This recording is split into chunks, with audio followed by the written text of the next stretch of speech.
Okay, welcome back. It's a brew day. We're making a New England IPA today. I'm pretty excited about it. So we're adding our water in now, getting ready to mash in. I'll talk to you later about the recipe that I'm going to use today. But for right now, let's get going. So we have 75 gallons of strike water going in now. It's going to heat up to, I hope you can see that. We're gonna get to 166 degrees. That should get us roughly 150 going into the mash tun. We're doing a 75 gallon batch today of New England IPA, like I said.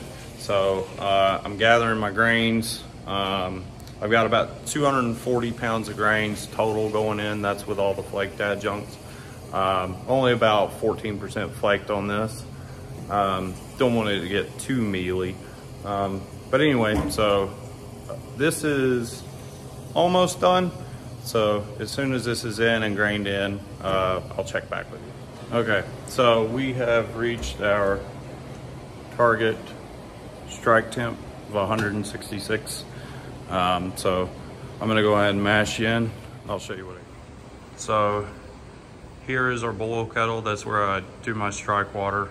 So we're coming out, super simple. We're going into the pump, coming out, and then going into the bottom of the mash tun. So we'll start filling from the bottom.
Okay, so now that we're mashed in, I'll just give you a quick rundown of what the grain bill is on this.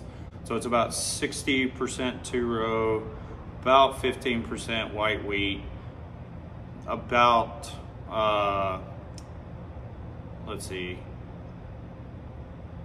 20%. So basically the rest of the grain bill is split kind of between flaked barley, malted oats, and flaked wheat.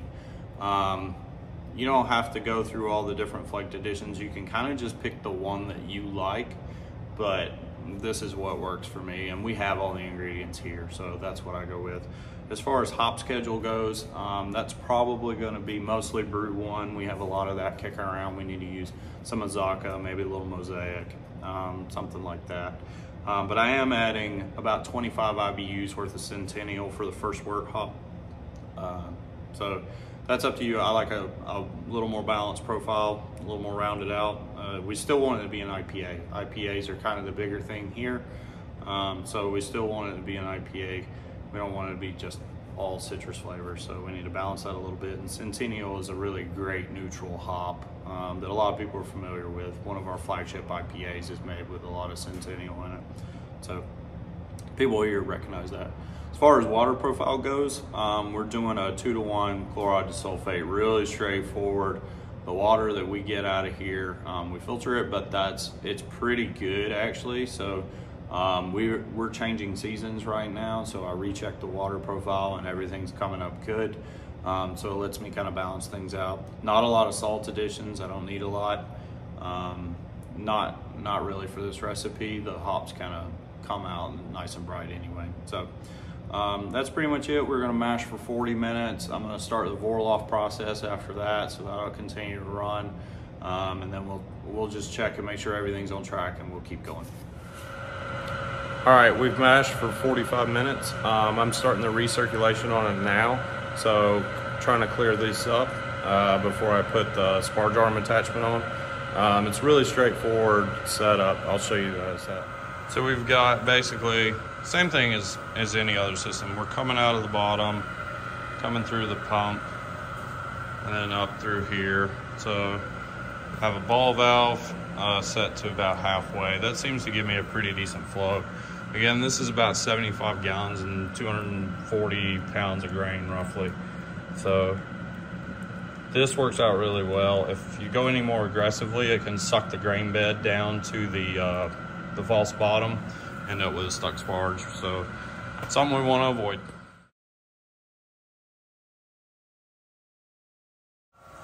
All right, so it's a little noisy in here. Sorry, I forgot my mic.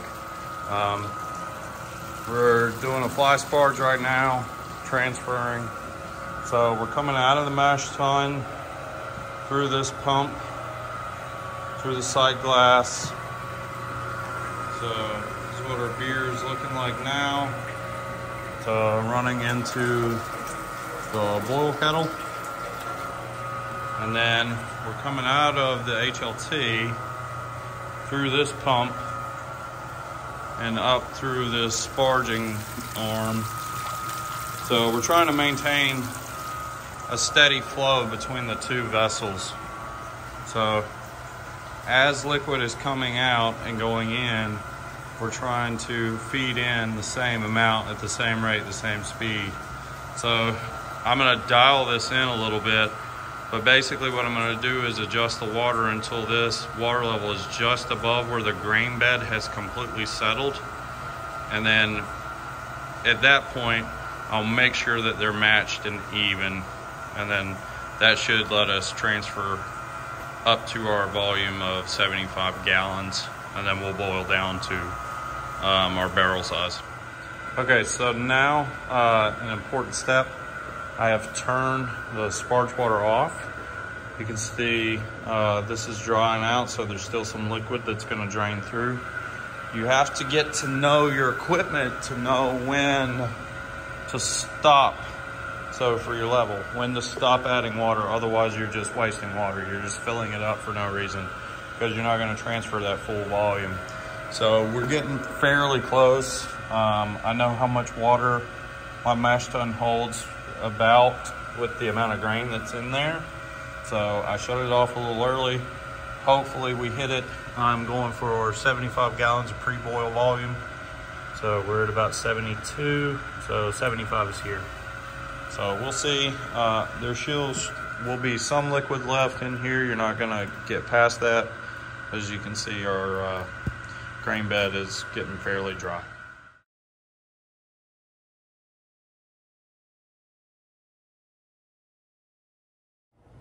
Okay, so we've completed our transfer.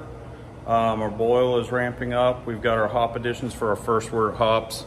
I prefer to do first wort hops during when I'm making a New England. I learned that making a West Coast IPA, or a West Coast Pilsner actually. My good friends at New Groove up in Boiling Springs taught me to do that. So I'd never done it before, but I actually like it a lot. So anyways, what I'm doing now is prepping the fermenter. I cleaned, sanitized, CO2 purged it before, but it's been about a week. So just because we're going back through a sanitation cycle, and I'll show you what that looks like. All right, so what I've done, prep for this, is I took all the fittings off, cleaned them all independently, cleaned them out completely because even you may think that you've got everything clean, but yeast and things like that can make their way behind the thermometer or into the spigot, all kinds of things. So I clean all those out independently. And then I fill the fermenter with about 10 gallons of sanitizer. So we use PAA here. And you don't want to go too hot with your water at all. PAA is room temp anywho. But with these single wall vessels, you don't want to go too hot on your water because you can cause some problems. And actually while they're running, these will build up pressure inside.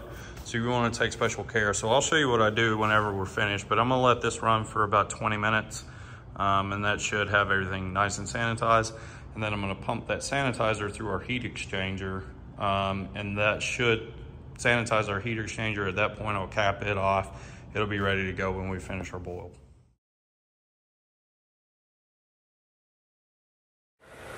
Well, it always happens.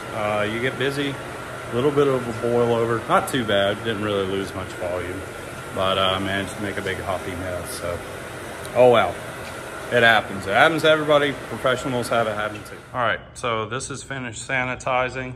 Something you always want to check first is make sure there's no pressure on the keg if you don't, or on the fermenter if you don't have a pressure valve. So what I do is open this up all the way and then just sort of crack the fitting. And if I get like a slow trickle of water, I know there's no pressure inside. So there shouldn't have been because we didn't use any hot water or anything, but just in case. Now, if that came shooting out aggressively, I'd know there's pressure inside and I need to be very careful. So I would attach a line here, I would run that off to the drain, and I would just open that up and let that purge that pressure out until I got a real steady, slow flow, or until nothing came out. So now we're just pumping out of the fermenter, pumping that sanitizer that we have out and through the heat exchanger. I'm just letting this go just in case there was anything at all, either in the heat exchanger or anything in the fermenter. I'm not gonna try to recapture this and save it for later because it's questionable. But yeah, that's, when I'm done, I'll just cap this off and we'll be good to go whenever the transfer is ready. All right, so I've just killed the heat. We are recirculating, doing a whirlpool. So right now I'm trying to get it down to like a whirlpool temp. There we go, whirlpool temp. So I'd like it to be 185. It's difficult on this system because if I don't whirlpool first, I can get hop particulate that gets into the heat exchanger, and that will clog it up, and then it's very slow or won't flow at all. So, but to cool it, I kind of needed to go through the heat exchanger. So this is a battle that I fight. This is one of the more difficult scenarios. There's no hop dam. So if there was a hop dam, maybe that would help out a lot. I don't know. So anyway, if you have any better ideas, I'm all ears. So some sort of system to stop the hops from making it through to the heat exchanger so that I could actually cool this down while it's whirlpooling, that'd be great. But otherwise, this is the way that I do it.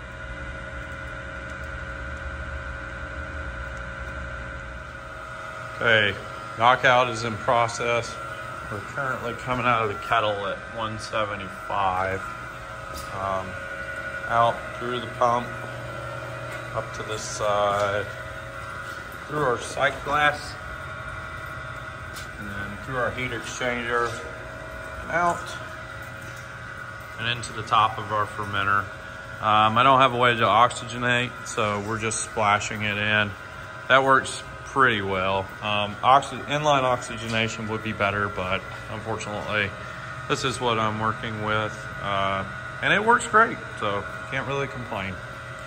But anyway, we hit our target volume and target OG. Let me see if I can get it to focus. Sorry, there's a lot going on in the background.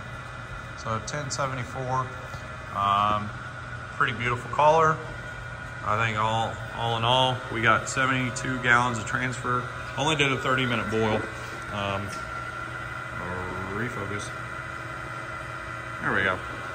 So we did a 30-minute boil, and other than that, I think everything's on target. So I haven't been using this pump because it started leaking this morning. So I have the identical pump, so I have one with like this mark on it. So this one started leaking this morning, so I said, I'm not gonna use that one, I'll just shut it off, move it to the side. I'll only use the other one.